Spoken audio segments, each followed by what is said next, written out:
It all starts in Helsinki. I had my friends with me, so we took a look around before the start. It's an odd feeling at the start of a massive race. I've never done 675k before. This is Lawrence and Dave. Neither of them have the narcissism required to broadcast their summer holiday to the world, so most of this will be a first-person account.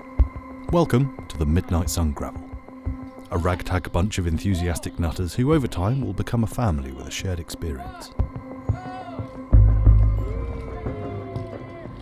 A mistake a lot of people make is setting off too quickly. It's a marathon, not a sprint. It's remarkable how quickly it gets natural and beautiful.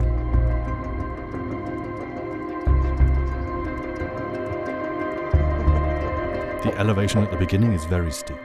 They're not big hills, but when you're carrying all of your stuff, they are insurmountable. There's some lovely single track that would be fast and easy if you're on a mountain bike, but on a laden gravel bike it's a lot more technical, especially when wet. Last year, I felt like I was going to die at this point, and this year, I'm feeling really fresh. I'm determined not to make this film just 5 days of me complaining. Let's go and have an adventure.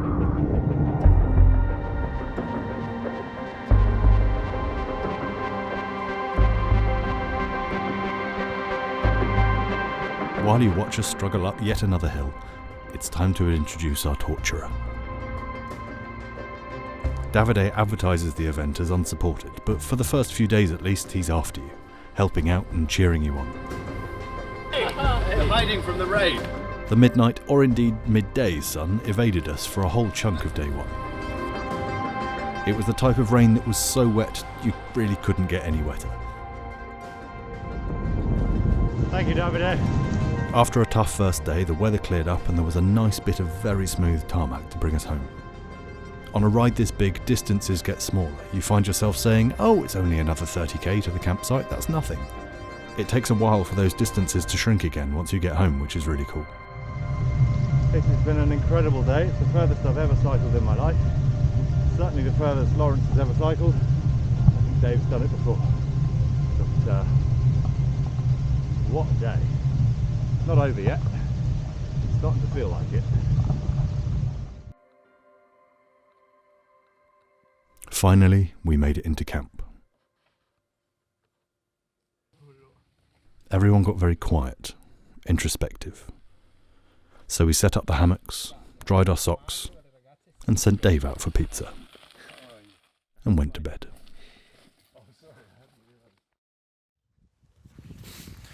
Yesterday was massive. We did 110k.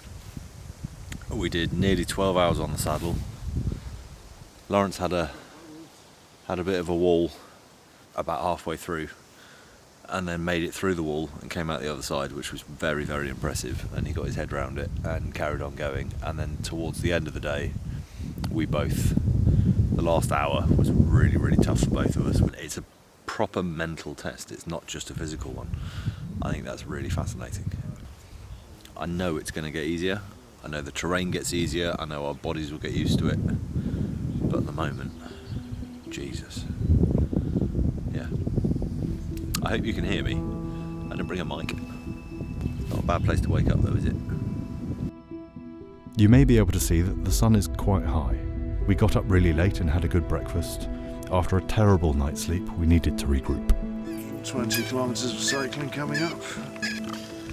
Just won't cut it if you've not started with a decent espresso in the morning. Oh! No one else has sat on a saddle yet, have they?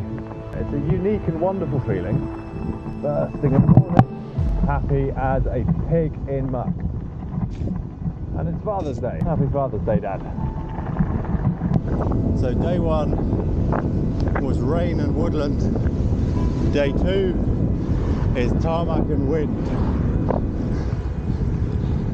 Incredible scenery, beautifully smooth roads, and a headwind of 27 kilometers an hour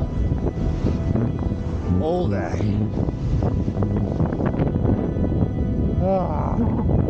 What gets me about a ride like this, we can do a 675k ride, most of it's on gravel, Mercifully, some of it's on tarmac. I'm impressed by the fact that that distance is available in uninhabited countryside. This country is something like 4 times the length of the UK, and it's got 5 million people in it.